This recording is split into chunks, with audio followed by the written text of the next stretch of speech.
Sir किसी ने अगर अपना कोई घर बनाना है तो उसके पास 2 ऑप्शन हैं, या तो जो भी उसके पास पैसे अवेलेबल हैं उसमें से वो कोई अपार्टमेंट वगैरह ले ले अपने फैमिली वगैरह के लिए। दूसरा ऑप्शन उसके पास ये है कि कोई प्लॉट ले ले किसी अच्छी जगह पे किसी बड़े साइज़ का, और कुछ अमाउंट अगर उसके पास फिर भी बैलेंस रह जाती है तो वो उसमें से कंस्ट्रक्शन मटेरियल लेके स्टोर कर ले। तो आपके ख़्याल में सर क्या बेहतर ऑप्शन है एक इंडिविजुअल कस्टमर यूज़र के लिए सर?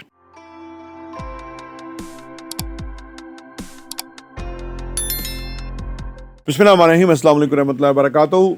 देखिए जी, ये जो आपने सवाल पूछा नहीं, ये बहुत ज़बरदस्त सवाल है।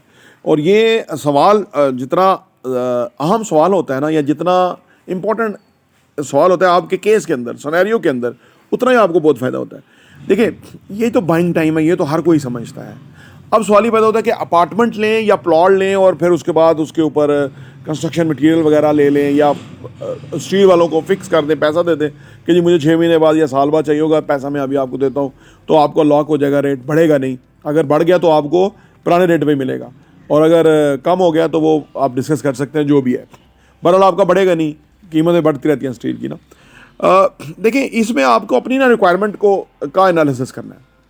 ये जो घर लेना या अपार्टमेंट लेना है ना, ये बुनियादी जो इसका मकसद होता है वो रहने के लिए है। क्या आप रहना चाहते हैं उसके अंदर? अच्छा, अगर आप घर में रहना चाहते हैं तो पैसा ज़्यादा ही इन्वॉल्व होगा, और अगर आप अपार्टमेंट में रहना चाहते हैं तो पैसा कम इन्वॉल्व होगा। 50% का फ़र्क है आजकल। 5 मरले का घर जो है वो 2.25 करोड़ का है, आप समझ लें। तो जो करोड़ रुपये का 2 बेड अपार्टमेंट भी मिल जाता है कि जिसके अंदर एक 2 बच्चे मियाँ बीवी हैं और हैप्पीली रह सकते हैं। 2 बेड है वो, तो वो हैप्पीली रह सकते हैं।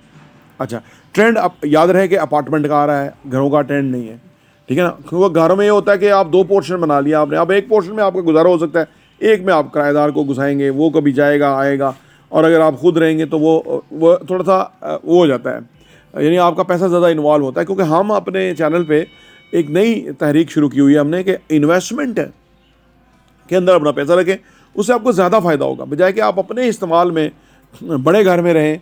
तो उससे आपको जो माजी में लग्जरी थी ना कि मैं बड़े घर में रहता हूँ, मैं अमीर हूँ, वो अब ख़त्म हो गया। पाकिस्तान में तो आपने अपने आप को अमीर दिखाई ही ना, मसाइल बहुत पैदा हो जाते हैं। लिहाजा आप कोशिश करें कि आप छोटे घर में रहें, उसको लॉक करके आप किसी और मुल्क चले जाते हैं, 2 महीने के बाद आ जाते हैं, मसला कोई नहीं। घर में अगर आप नहीं होते तो घर में चोरियाँ होती हैं, 100 मसाइल होते हैं।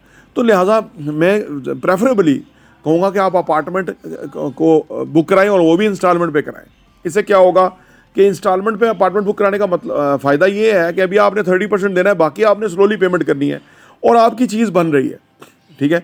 और अगर आप 2 ले लें तो वो अगेन आपका पैसा डबल हो जाना है 2.5 सालों में, जबकि आपने उसकी पेमेंट वो पूरी करनी है, ठीक है ना। तो ये ज़्यादा स्मार्ट मूव है।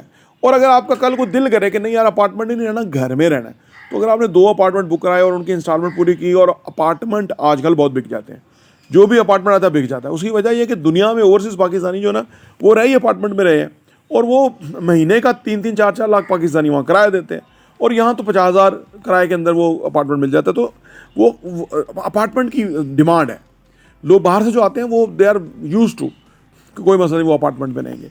पाकिस्तानियों का थोड़ा रहने का तरीकाकार चेंज था, लेकिन वो भी वक्त के साथ साथ बदल रहा है, क्योंकि अब इतने घर चाहिए, इतने रिक्वायरमेंट हो गई है, तो घर तो नहीं इतने बन पाते, ना ही इतने कोई हाउसिंग सोसाइटियाँ हैं कि जहाँ वो लोग रह सकें। तो वो कंप्रोमाइजिंग किस्म की सोसाइटी में रहने से बेहतर है कि आप अच्छी सोसाइटी में अपार्टमेंट में रहें, क्योंकि अपार्टमेंट लिफ्ट है, बाहर पार्किंग है, पूरा है, आपके पास एक सिटी है, आप उस अच्छी तरह ज़िंदगी बसर कर सकते हैं, और शाम को आपने सोना है तो रहना है तो वो आप उसमें रह सकते हैं। तो इस हवाले से मैं ये कहूँगा कि अपनी अपनी रिक्वायरमेंट है, और अगर आपकी फिर भी घर की रिक्वायरमेंट है तो प्लॉट लेना तो फौरी तौर पे बनता ही है, फिजिबल है फौरी तौर पे प्लॉट लेना।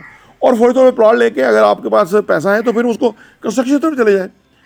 ये जो चीज़ें आप बाई कर लेंगे, जो इनिशियली स्टील चाहिए आपको, अदर चाहिए, कंक्रीट वाले साथ तय कर लेंगे, ब्रिक्स चाहिए, सिलसिला शुरू हो जाएगा, तो वो आपका पैसा जो है वो एक शेप में आना शुरू हो जाएगा। याद रहे कि जो कोई चीज़ शेप में आती है तो उसकी वैल्यू बन जाती है, उसमें वैल्यू ऐड हो जाती है। तो वैल्यू एडेड चीज़ का जो है ना आने वाले टाइम में रियल एस्टेट का फ़ायदा है। अगर आप रॉ चीज़ में रहेंगे तो इतना फ़ायदा नहीं है, वैल्यू एडेड चीज़ के अंदर फ़ायदा है। तो फिर अगर आप फ़र्ज़ करें 2 अपार्टमेंट लेते हैं, अगर उस केस में 2 अपार्टमेंट आप ले लेते हैं और दोनों अपार्टमेंट को फर्निश्ड कर देते हैं, और फिर आप एयरबीएनबी पे रेंट पे कर देते हैं, या वैसे आप फर्निश्ड रेंट पे करते हैं, तो आपका किराया और ज़्यादा अच्छा हो जाता है। तो जो लोग और शहरों से आ रहे हैं उनको कुछ सामान लाने की ज़रूरत नहीं है, उनको थोड़ा सा एक्स्ट्रा किराया देना पड़ेगा और उस पर रह सकते हैं, तो वो एक ज़्यादा प्रैक्टिकल चीज़ बन जाती है। तो वैसे हमारे पास फर्निश्ड अपार्टमेंट भी अवेलेबल है रेंट के लिए, इस तरह की चीज़ें हमारे पास रहती हैं, तो वो अगर आप लेना चाहें तो वो भी आप रब्ता कर सकते हैं।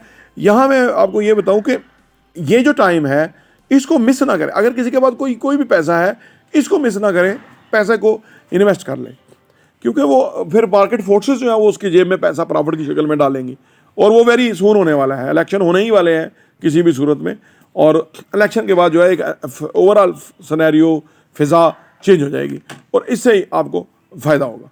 प्रॉपर्टी टीवी देखने का बहुत बहुत शुक्रिया।